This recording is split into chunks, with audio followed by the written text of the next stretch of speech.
दोस्तों, उत्तर प्रदेश से एक जो सबसे हैरान करने वाली खबर आई है वो खबर है बहराइच से।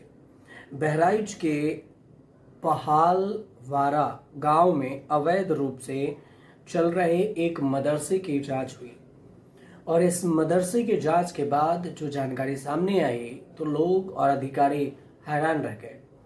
सबसे पहली बात तो ये कि इस मदरसे में अधिकारी को जाने की एंट्री नहीं दी गई।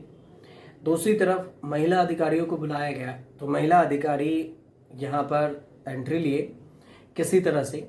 उसके बाद पता चला कि प्रशासनिक जो टीम है जब छापेमारी की तो मदरसे के छत पर एक टॉयलेट था, छोटा सा। इस टॉयलेट में 9 से 14 साल तक की 40 लड़कियां बंद थी। तो जैसे ही इस मदरसे के टॉयलेट को खोला गया तो यहाँ 9 से 14 साल तक की 40 लड़कियां एक टॉयलेट में बंद मिली। अब बिना रजिस्ट्रेशन के ये एक मदरसा चल रहा था और यहाँ के जो संचालक है उस पर भी सवाल उठ रहे हैं कि आखिर 40 मदरसे में लड़कियां, उसमें भी एक टॉयलेट में बंद क्यों किया गया। फिलहाल इस संस्था को बंद करने का निर्देश दे दिया गया है और लड़कियों को सुरक्षित उनके घर पर भेज दिया गया।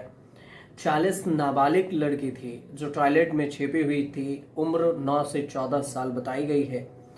रिपोर्ट ये आया कि एसडीएम अश्वनी कुमार पांडे के अनुसार से बताया गया कि जिले में अवैध मदरसे की चलने की लगातार शिकायतें मिल रही थी। अचानक से बुधवार को पुलिस के साथ वो छापा मारने पहुंचे तो मदरसा संचालक ने ऊपर जाने से रोकने की कोशिश की। इसके बाद जब महिला पुलिसकर्मियों की मौजूदगी में छत पर बने टॉयलेट का दरवाजा खोला गया तो उसमें से 40 डरी सहमी लड़कियां एक एक कर बाहर निकली।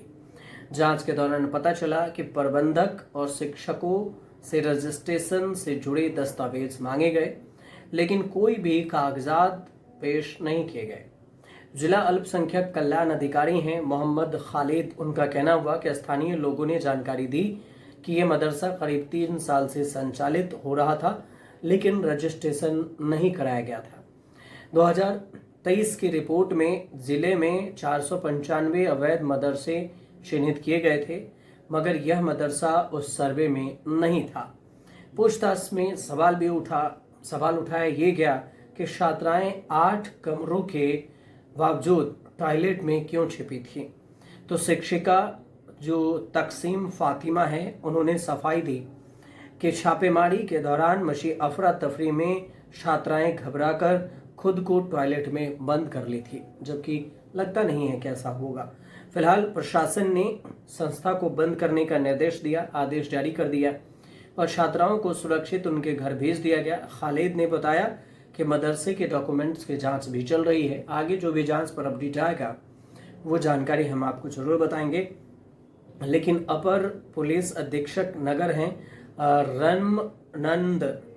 रमनंद प्रसाद कुशवाहा, उन्होंने कहा कि अभी तक इस मामले में कोई एफआईआर दर्ज नहीं हुई है लेकिन अगर परिजन और एसडीएम अल्पसंख्यक कल्याण अधिकारी शिकायत दर्ज कराते हैं तो फिर कानूनी कार्रवाई इस पर की जाएगी और उसके बाद पता चलेगा कि आखिर मदरसे में अवैध रूप से चल रहा था तो इसमें 40 बच्चियां टॉयलेट में क्यों छिपी हुई थी।